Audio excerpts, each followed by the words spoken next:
Hello, this is Jeff with Truck and Trailer, your capital for commercial vehicle sales, service, and secure truck parking.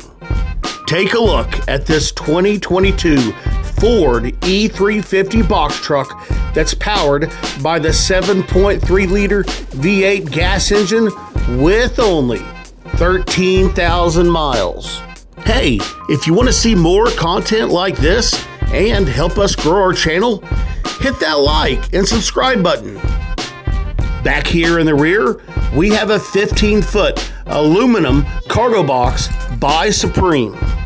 This cargo box is equipped with tie-down rings, plywood-lined walls, LED lighting, rear step bumper, and an aluminum loading ramp.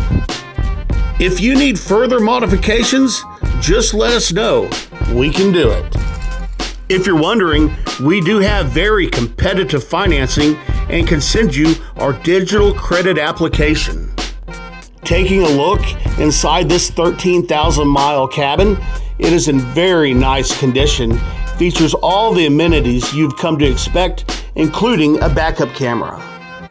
And for you guys that need to haul 3 people but don't want to sit on a bucket, we offer a third-person jump seat. Call us and we can give you the details. Let me also tell you that we offer nationwide warranty for up to 3 years, and we have coast-to-coast delivery available. Let's talk about the engine real quick. Ford came out with this power plant in 2020, and they added it to the Ford E-Series in 21. They named it the Godzilla engine. This 7.3-liter engine is intended to replace the V10.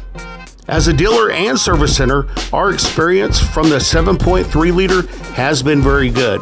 And from all the reviews I've read, they are overwhelmingly positive. One particular review I came across, which I can validate, is that this engine is noisy, but very responsive. So overall, the 7.3-liter Godzilla gets 2 thumbs up. My name is Jeff, and I'm here to help you grow your business.